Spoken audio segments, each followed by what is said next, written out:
पति भगवान को नहीं मानते हैं। कहाँ है? सर यहीं पे आए हुए हैं वो। भगवान को नहीं मानते हैं, साहब की अर्धांगिनी कह रही हैं। भगवान को पे बिलीव क्यों नहीं था? क्यों, क्या देख के आपको लगा कि भगवान नहीं है? नहीं, अस्सलाम वालेकुम दोस्तों। खुदा का कंसेप्ट हर मजहब के अंदर मौजूद है और कहीं किसी न किसी तरीके से या तो खुदा को पूजा जाता है या खुदा की इबादत की जाती है।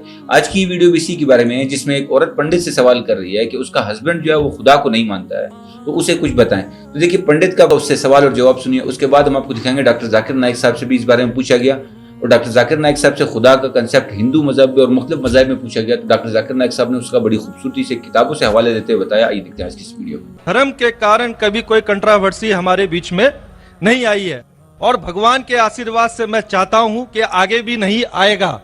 मेरा प्रश्न आपसे है कि सनातन धर्म और इस्लाम में क्या समानता है, उसके बारे में मुझे थोड़ा सा क्लियरिफिकेशन।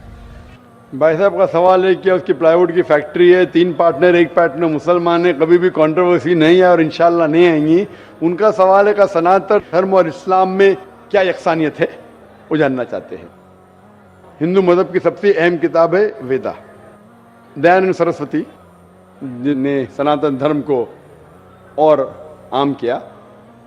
वो सही कहते हैं कि हमें मानना चाहिए वेद। वेद सबसे ऊंची किताब है। स्मृति और श्रुति। श्रुति मतलब जो भगवान की तरफ से, स्मृति मतलब जो इंसानों ने लिखी है। श्रुति में आता है वेद और उपनिषद। तो सनातन धर्म के मुताबिक और इस्लाम के मुताबिक भी आप देखेंगे, दोनों में खुदा के बारे में, ईश्वर के बारे में, अल्लाह के बारे में जो लिखा है वो यकसा है। आप जब पढ़ेंगे छंदोग्य उपनिषद चैप्टर नंबर 6 सेक्शन नंबर 2 श्लोक नंबर 1 में लिखा हुआ है संस्कृत में, एकम एविदित्यम, खुदा एक है, भगवान एक है, दूसरा नहीं है। लिखा है स्वतः उपनिषद में चैप्टर नंबर 6 श्लोक नंबर 9 में, नाचस्य कसिज जनिता न चदीपा, कि उस ईश्वर का कोई रब नहीं, उस ईश्वर के कोई वालिदैन नहीं, उससे ऊंचा कोई नहीं, उसका कोई वालिदैन है, कोई वालदा है। लिखा है स्वतः उपनिषद में चैप्टर नंबर 4 वर्स नंबर 19 में, न तस्य प्रतिमा अस्ति, उस ईश्वर की कोई प्रतिमा नहीं। प्रतिमा संस्कृत लफ्ज है जिसके मानी अक्स, picture, painting, photograph, idol, statue, sculpture.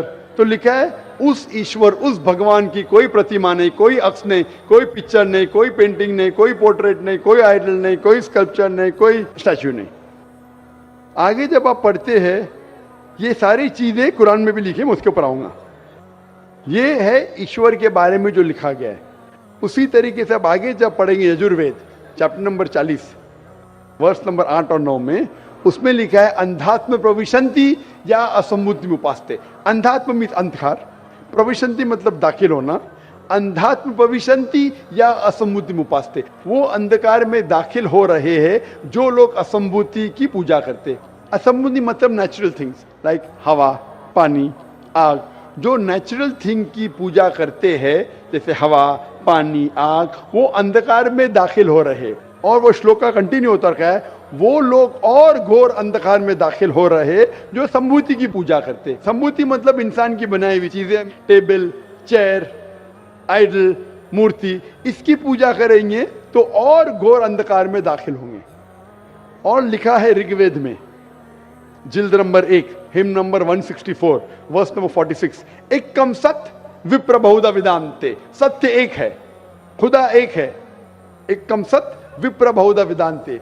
लोग, विद्वान लोग उस ईश्वर को कई अलग नाम से पुकारते हैं। ईश्वर को कई अलग नाम से पुकारते हैं। यही चीज लिखा है कुरान में जो मैंने जिक्र किया हूं, सूरह इसरा में सूरह नंबर 17 आयत नंबर 110, कुलिदुल्लाह विदुर रहमान अयमतदु फलाल उस्मान हसना, चाहे कहो अल्लाह या रहमान, उसे अच्छे नाम से पुकारो क्योंकि अल्लाह के सारे अच्छे नाम हैं। लेकिन ऐसी कई मिसाल दी गई। ऋग्वेद आप पढ़ेंगे, ऋग्वेद जिल्द नंबर 2 चैप्टर नंबर 1 श्लोक नंबर 3 में पढ़ेंगे, उसमें एक एट्रीब्यूट दिया गया है ब्रह्मा। ब्रह्मा कहते हैं बनाने वाले खुदा को, ब्रह्मा कहते हैं बनाने वाले खुदा को।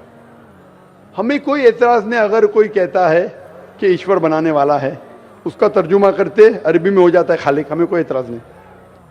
लेकिन अगर कोई कहता है कि ईश्वर वो ब्रह्मा है जिसके 4 सिर है, हर सिर पे मुकुट है, तो हम मुसलमान उस पर एतराज करते हैं, क्योंकि आप भगवान को अक्स दे रहे और आप Yajurveda chapter number 32 shloka number 3 के खिलाफ जा रहे, ना तस्य प्रतिमास्ति, उस ईश्वर की कोई प्रतिमा नहीं। आपने प्रतिमा दिया तो गलत किया। इसी तरीके से आगे आप पढ़ेंगे, लिखा हुआ है ऋग्वेद में किताब नंबर 6 हिम नंबर 46 श्लोक नंबर 16 में, या एक मुश्ती ही, भगवान एक ही है, सिर्फ उसकी तारीफ करो। और ब्रह्म सूत्र हिंदुइज्म का है, एक कम ब्राह्म द्योत्या नास्ते नैना नास्ति किंचन, भगवान एक ही है, दूसरा नहीं है, नहीं है, नहीं है, जरा भी नहीं है, सिर्फ एक खुदा है, उसके अलावा कोई नहीं है।